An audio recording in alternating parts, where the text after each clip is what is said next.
J.P. Weiser's Master Blender has an MS and a PhD in brewing and distilling from Edinburgh's Harriet Watt University. Don's Whisky's received numerous medals at last night's Canadian Whisky Awards, and J.P. Weiser's was awarded Distillery of the Year. Congratulations. Well, thank you very much. It's a pleasure. And I always say it's a team effort when it comes to distilling, because it takes many types of skills and talents to be able to make whiskey. And certainly we're all proud of the fine quality products we make in Canada. What set you on this road?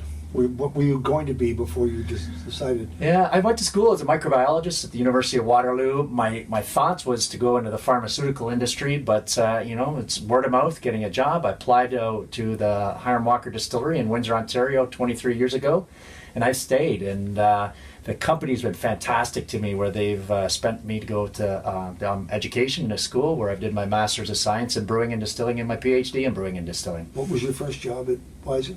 I was the guy that looked at yeast cells under a microscope.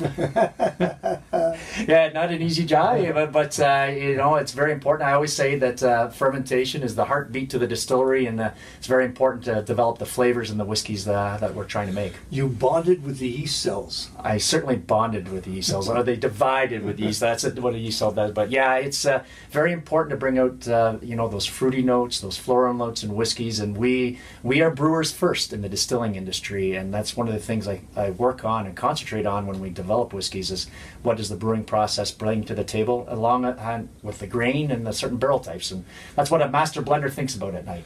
I know that that's your career, that's your job, but in the beginning, were you like a beer drinker? What was your knowledge? Yeah, I'm Canadian. Yeah, I drink beer. I mean, beer and whiskey, that's very typical as a Canadian. And then certainly your taste developed through the years, and the one thing I always will say about Canadian whiskey, it's the most innovative and creative and adaptable style of whiskey there is, and there's such a wide range of flavors that can be developed in whiskeys, and there was so many last night at the Canadian Whisky Awards. It was fantastic to see.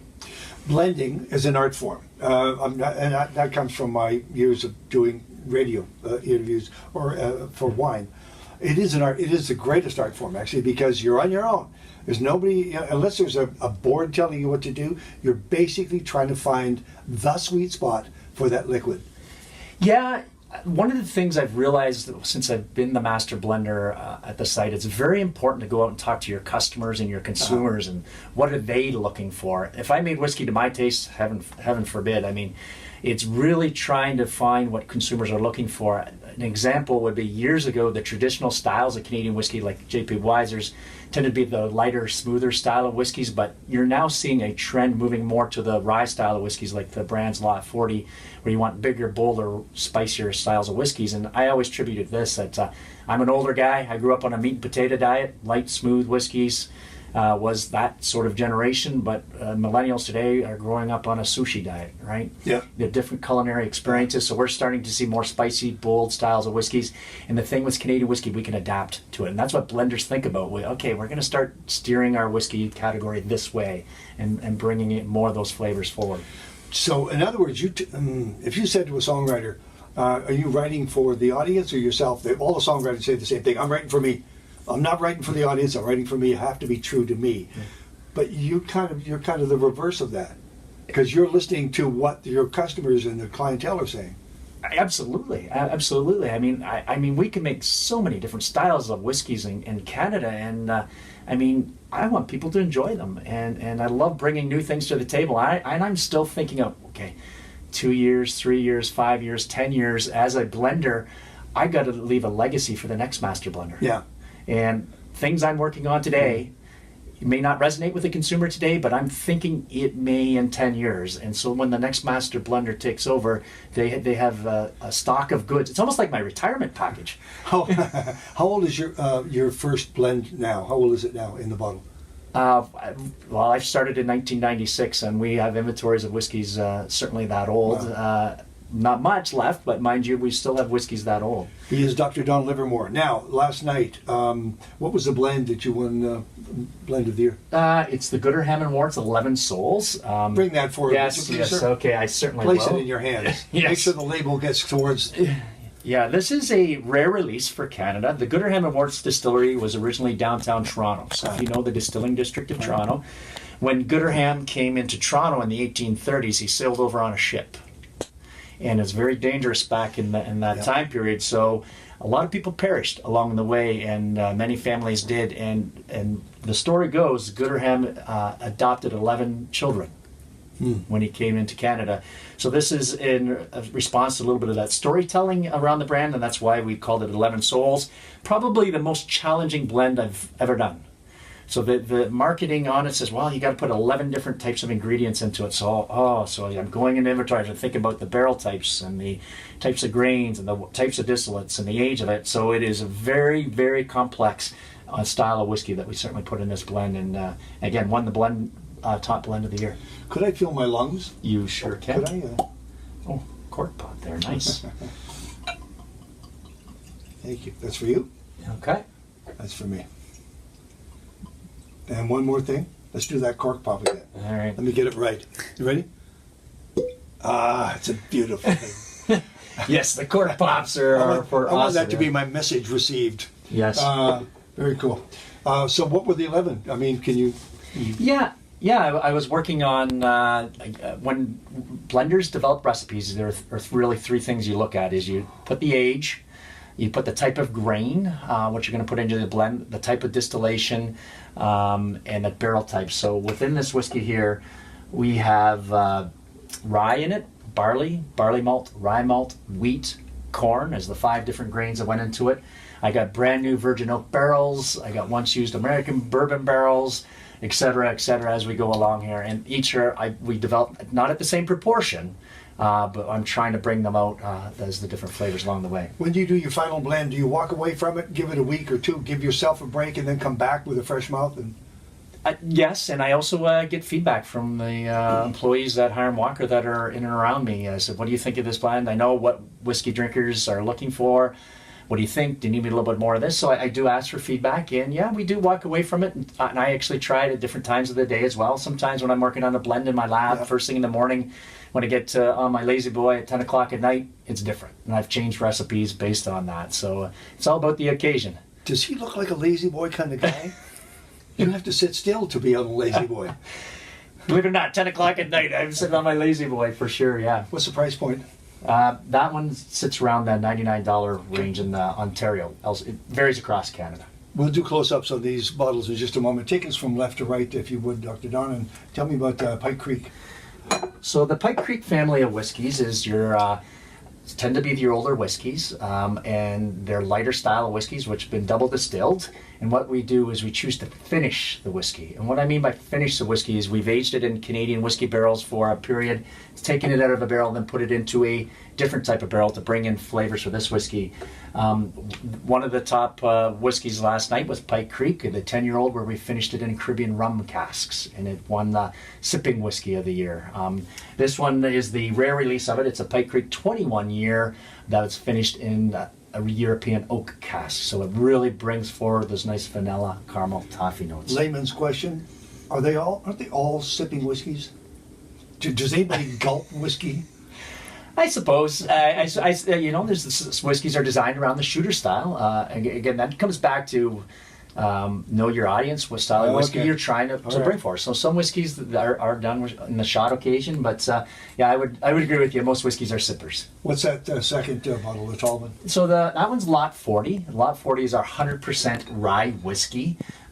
This brand is on fire at the moment. It is pot distilled, which really dials up the rye spicy characters in your whiskey, and it's aged in brand new virgin oak barrels, which really dials it up. And we can't make enough. Globally right now, that brand is on a tear. The one we have in front of you was an award-winning, one of the gold medals this year was a Lot 40 cask strength. Yep. So that's a little bit of a demand now in the marketplace, is the cask strength whiskeys, which is new to the Canadian whiskey category. And this one sells out in a matter of weeks when we bring it into the liquor stores. And finishing the fourth one on the end, the J.P. Weiser's 35-year-old? Yeah, the J.P. Weiser's 35-year-old won the Connoisseur's Whiskey of the Year last night. It won the Canadian Whiskey of the Year last year. Fantastic blended style of whiskey. 35 years old. I find that really that age of whiskeys, you're going to get a beautiful green apple character in your whiskey. That's what happens when we age whiskey. Okay. And certainly where our distillery is located in Windsor, Ontario, there is a terroir to making whiskey. we probably get the most extreme temperatures there because of where we're situated between the Great Lakes. We get very hot, humid summers and very cold winters because of that lake effect. And inside our whiskey aging warehouses, there's no electricity. But electricity inside of a warehouse, it goes boom. Yeah. So we don't heat them. So our whiskeys will get down to -5, -6, -7 degrees Celsius in the winter, right in the cask. And in the summertime, they'll get up to 25 degrees Celsius. Causes that barrels to breathe. And then what happens is a green apple flavor develops in time. And that is a beautiful style of whiskey, and it's a good representation of what where aging in Windsor would be. For the audience, take us left to right, the price points. The Pike Creek, the Lot 40, and the Gooderham and Warts all sit at $99 a piece. The J.P. Weiser's 35 years at $200 bottle. And which one's going to disappear first? What will be the hardest chase? The Lot 40 cask strength. Okay. Yeah, like I said, the rye whiskeys are the ones that people are really discovering and enjoying within the Canadian market. For, a comment, congratulations on your success over the years and especially last night. Thank you very much. Thank you very much. And tease us, what's coming? Have you got something you've been working on? Oh, yeah. Well, I know you always do that. Yes. Well, what's next? Tomorrow at the Victoria Whiskey Fest, I'm going to do the next year's, we call this lineup of whiskeys here, the Northern Border Collection. This was the 2018 collection, so I'm going to talk about the 2019 collection next year. It's all limited release, 500 cases, that's it. And the consumers that are going to go to my master class tomorrow will get an opportunity to look at them. And finally, do we, the customer, do we want consistency from you, or do we want to be surprised from year to year? Consistency. Consistency is really what we strive for. So once a recipe's developed, that's it. Locked in. That's it. Yeah, it is locked in. Absolutely. Congratulations. Is there a book in your future? And people ask me that. Just kind of. I've actually written some very technical textbooks over the years on chemistry and right, infrared so- sensors, but not from that point. Okay, fine. There we go. Thank you. Congratulations. Thank you very much. Dr. Don Livermore, J.P. Weiser's Master Blender, has an MS and PhD in brewing and distilling from Edinburgh's Edinburgh's Harriet Watt University. His whiskeys received numerous medals at last night's Canadian Whisky Awards, and J.P. Weiser's was awarded Distillery of the Year. Up next, John Hall, the legend.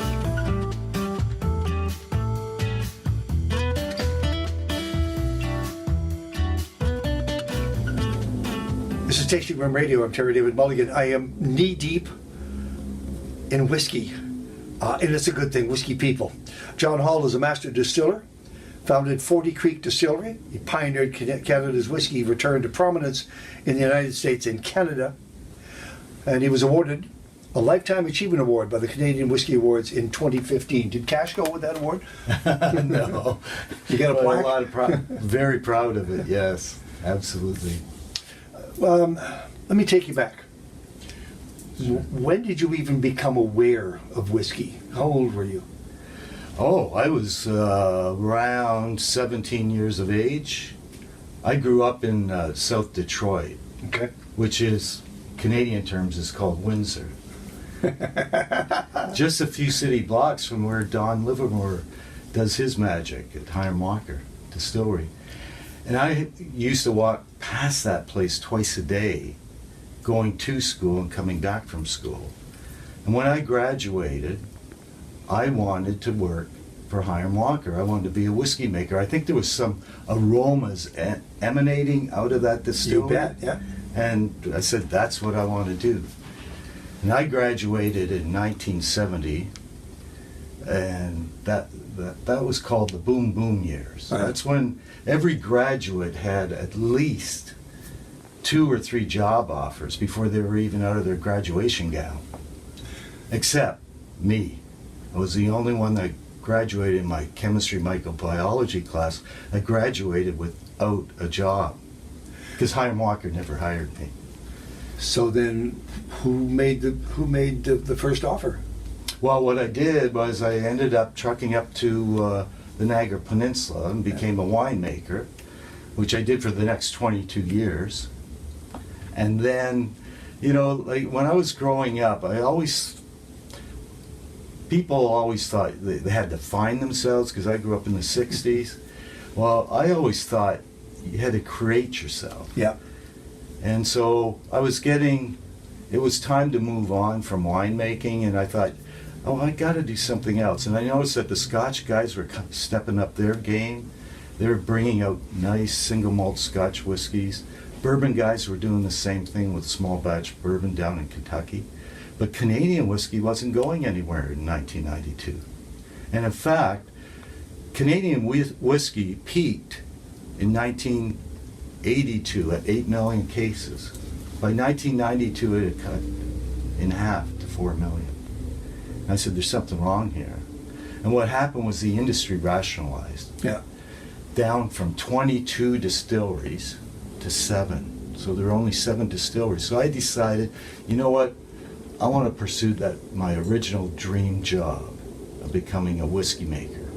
And so I opened up my own distillery in Grimsby, down in the Niagara Peninsula, called it 40 Creek, and for the next, from 92 to 2000, all I did was make whiskey and lay it down in barrels.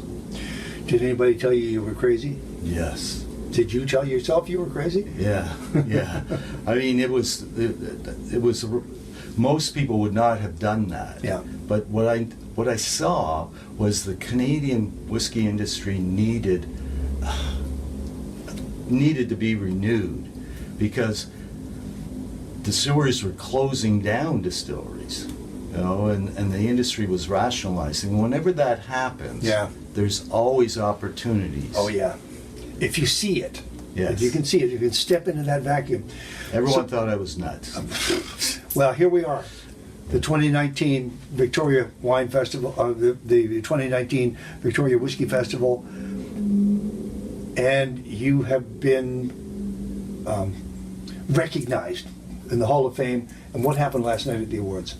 Oh, it was fantastic. 40 Creek won the Whiskey of the Year. 40 Creek Rye, which is a 22-year-old. And this one was introduced this year as Unity. And this one is very unique in that we invited 5 40 Creek fans from across the country to come in with our master distiller and create this product.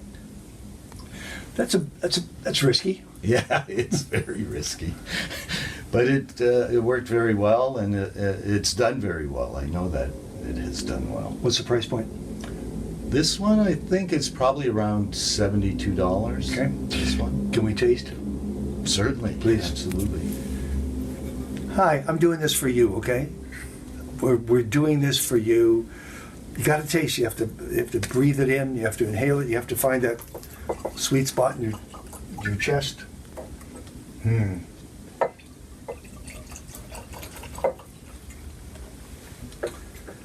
Oh, they're all so different from one another. Oh my goodness. That's what's That's great beautiful. about the industry today. Like back then there was only 7. I was the 8th distiller, and then and it was like that for many years. And then eventually, other people started getting involved, and there's a whole cottage craft industry out there now. We're almost up to 200 distilleries Yeah. now in Canada. Does the whiskey tell you what it wants to be, or does the terroir? Both. I can tell you one thing about terroir. One of the things, being from the wine industry side, you are always looking at terroir. Yeah. With Always. my grape growers and that sort of thing in the vineyards. But I had always wondered, how come Canadian whiskey isn't aged in Canadian oak? It's always aged in American white oak. And then I discovered there's not very much Canadian white oak grown. But down in the parts of southern Ontario, there you can find some Canadian white oak. Way back about, I guess it was probably about 10 years ago, I found some. In the middle of winter, they were harvesting 150-year-old Canadian white oak trees. I had to buy those trees. It was 3 trees they were cutting down because they were so large. The canopy was wasn't allowing the sunlight and the rainfall to hit the young trees. Yeah. So they needed to harvest these things out in the middle of winter. So after all my searching, I found them. And then I had to find a barrel maker. No barrel makers. Yeah, there's in not a lot of Canada. those around. So I had to ship the logs down to Missouri. Yeah. Had them naturally dry, because when you cut the tree down, it's about 85% moisture content. To make barrels, you want 16%. So they have to dry. Usually they're put in kilns and ovens Yeah. and dried quickly. But I wanted to do it the old natural way, outside. So they sat outside for 2 years. Made into barrels, brought them back, and then I put my whiskeys in there to age, and it was the only Canadian whiskey ever aged in Canadian white oak. I called it 40 Creek Confederation, because those trees rooted in 1867 when Canada was becoming a country. They're Yeah. 150 years Yeah. old. That's pretty. That's terroir in the whiskey business. That's terroir. That's terroir. He is John Hill. He is John Hall, master distiller. Founded 40 Creek Distillery, pioneered Canada's whiskey return to prominence in the United States and Canada, and was awarded a Lifetime Achievement Award by the Canadian Whiskey Awards in 2015, and was awarded last night as well. Was the U.S. a tougher sell for your product? Yes, absolutely. Because being smaller, you have to get around. Yeah. I remember when I launched, the year I launched 40 Creek into the U.S., I spent 180 days on the road in the U.S. launching the product. Became very popular in Texas. Texas is a big Canadian whiskey market. Okay. And there's 17.5 million cases of Canadian whiskey sold in the U.S. This is good. Yes. We have their attention. Yes, for sure. Can we supply that that amount of product? Oh yes, I believe so. Yeah. Do me a favor, take me through the nose of this for just a Certainly. moment. So on this, you're getting some nice spicy notes from the rye. Some nice softer notes that you're getting from the corn, the sweetness of the corn. Where are you getting your corn from? Ontario. Okay. Yeah. This is a blend of corn, rye, and barley. Those are the three grains that are used. in Are you making roasting this them? whiskey? Roasting? Any of those? Are they roasted? No. All right. No.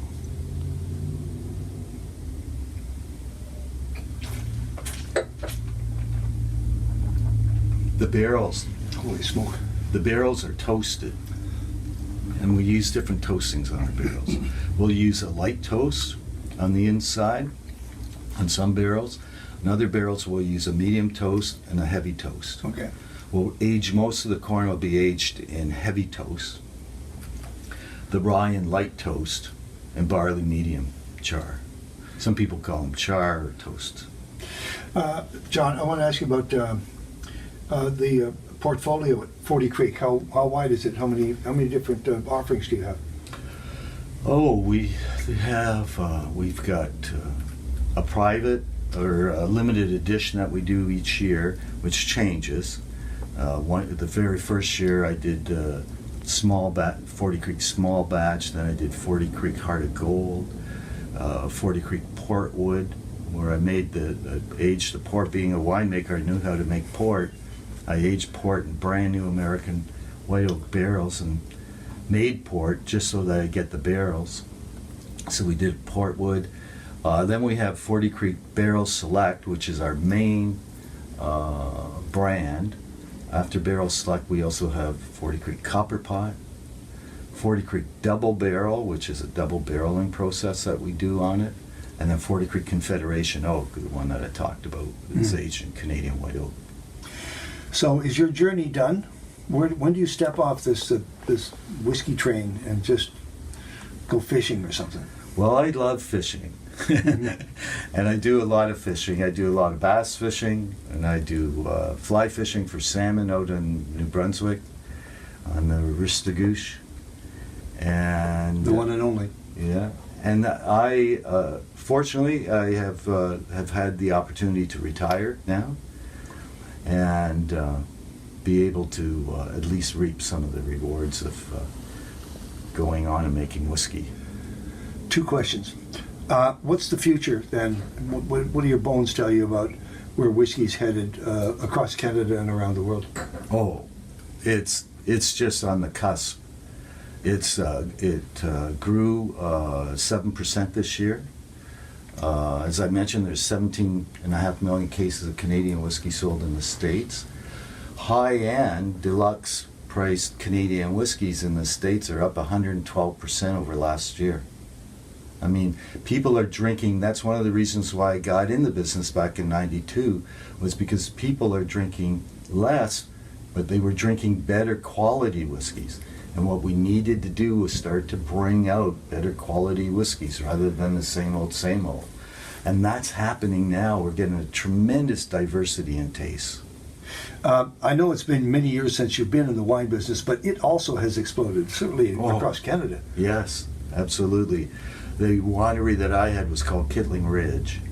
And I mean, the claim to fame for most Canadian wines were the ice wines. Yeah. But even from that brought on more people to try Canadian wines and discover them. And finally, those guys that made the barrels for you, down in, where was it? Missouri. Missouri. When you finally had a product that came from those barrels, did you take a bottle back to them and pour for them? Yes, I did, so that they could taste it. It was interesting because I put the whiskey into those barrels.